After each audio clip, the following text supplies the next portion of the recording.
About 10 years ago, me and a friend, we made this TV show called Mr. Hell, right? And it was about a double. And it went on BBC Two, right, 13 episodes. And we went bankrupt. We lost the rights, and the production company went bankrupt. We lost the rights, and Mr. Hell didn't exist. We didn't own Mr. Hell anymore. And finally, we got Mr. Hell back. And what we're going to do is we got like 6 hours of content from that one series, and we're going to chop it up into little 3-minute pieces. And then at the end, we're going to say MrHellShow.com at the end, because we go out there, we think we'll have a couple thousand pieces out there, all going viral.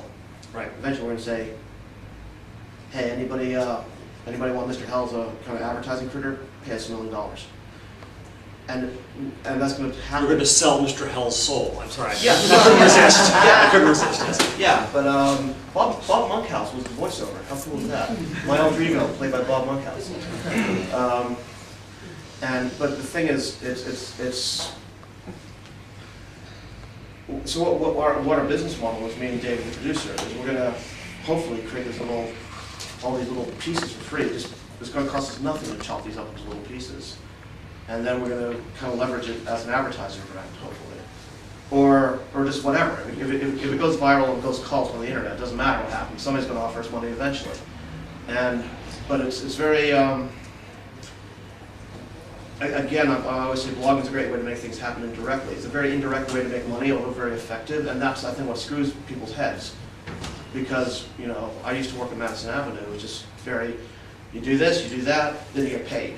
And it was a very kind of linear way of value. In fact, it's amazing how many different ways you can create value just on the blog. And I think that's what's messing with people's heads, because. But you can have your cake and eat it too as well now. You can use the clip on YouTube to promote your main show and make money back there. But you could also, the negotiation with Google is clearly about monetizing those clips themselves, which they should do as well. No problem with that.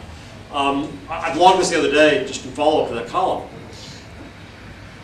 If I were Viacom, or I would find the means to put up my entire show on YouTube and say that you can share any 2 minutes you like of it. And you can put that out there. And if it's already out there, go to the community where it already is and get in that conversation where it already is happening. Right? Because again, if people are going to recommend your stuff, that's the goal. That's basic rule of blog thing. That's how you make money indirectly. Yeah. If someone recommends you, that's what you're all about, right? That's what PR is all about, right? So you can enable that in new ways and cut that off. I think it's foolish. Can I ask? Yeah, please. I was rubbing my eyes. Cheers. It was moving him so much. She's bought Van Gogh. Yeah.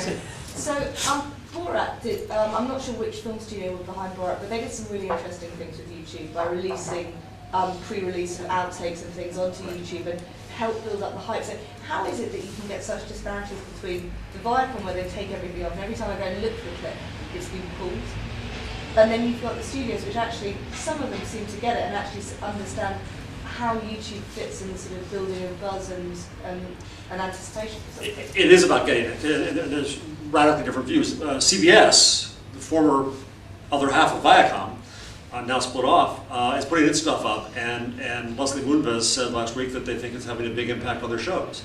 They put up clips from David Letterman's late night show and saw an increase in ratings to the main show after they started doing it.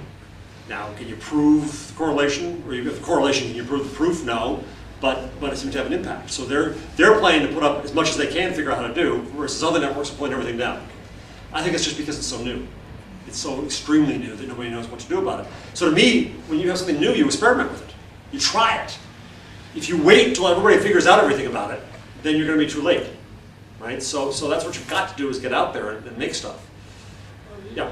It strikes me with you talking about kind of metrics and open source ad models, and Hugh talking about ways to monetize hell and whatnot.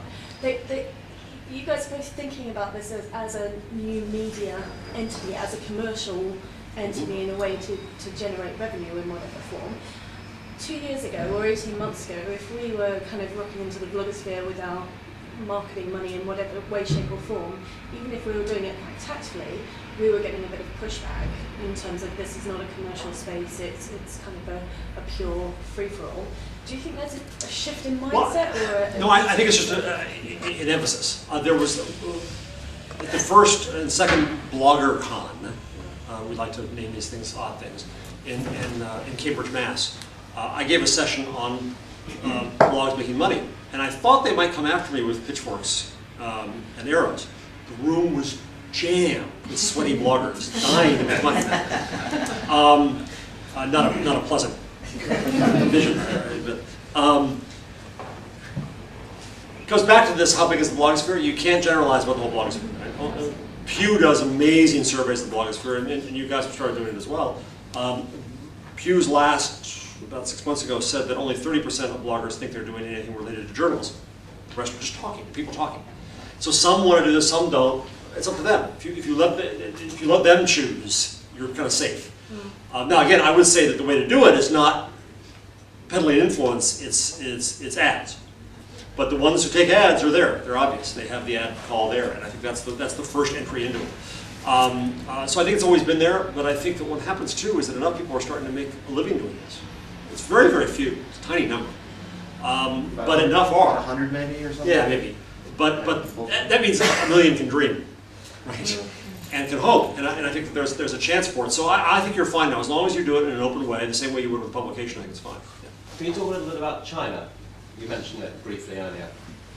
I don't know much. And I'm of two minds about it, because I think that there's an argument that goes on in the blogosphere that one shouldn't be enabling the government to be controlling things, and the other argument is, well, no, some is better than none when it comes to the internet. And so the argument with Google and Cisco and other companies doing business there is that there are some moral issues there that we haven't figured out. Nonetheless, it's gigantic, and it's growing hugely. You're all familiar, I think, with Global Voices? You know about Global Voices? Anybody not? Okay. Global Voices is a project out of Harvard's Berkman Center for the Internet, which is a magnificent center for thinking on this. And it's the realization that I came to this years ago when I started blogging, and out of nowhere, I was in my little pool of my bloggers, fish and little minnows in the pool. And I decided, well, let me try another pool. And so I used my really, really horrible high school German, schrecklich, and went and read some German blogs. And I found some interesting stuff, so I quoted it and linked to them. And they come up, what's he doing? And they linked back. And I saw there's a bridge. There was an instant bridge created. I did the same thing with Iranian bloggers. It's a phenomenal Iranian blog scene, started mainly by one guy named Hossein Darakhshan, hodor.com. And same thing would happen. I would suddenly find myself with friends there. Did the same thing with Iraqi blogs, and got a guy to blog in Iraq named Ziad, who's now a student at the City University of New York School of Journalism, where I'm teaching. So the point of that is that there is this opportunity to create bridges around, and Global Voices saw that. So they appointed bridge bloggers, as they're called, who go and check out the scene in the country and report back. And they translate stuff and they read stuff and so on. So if you go to Global Voices, you get some sense of, it's frankly rather boring right now, but you still get some chance to get some tentacles into it, start figuring out what's the scene like, what's happening there at a qualitative level rather than a quantitative level. There was a session a year ago here in London for WeMedia, run by a US organization plus Reuters and BBC. And at that, there was the argument made that, which I find offensive, that kind of the Chinese don't want democracy, so it's okay. This is all right. This is what they want. You don't know because you haven't heard them, because you can't hear them because they're not allowed to speak. No. The other argument made is that this is the thing the government can never control. Well, we hope that's true, but we don't know yet. There was a column 2 weeks ago in the New York Times saying, well, it hasn't done the trick in this government, this government around the world. But I think we'll get there. I think it's not controllable. What I've seen of the scene is that it has the same rapidity as blogging anywhere else, that people are crazy about it, and I think there's huge opportunity there, just huge.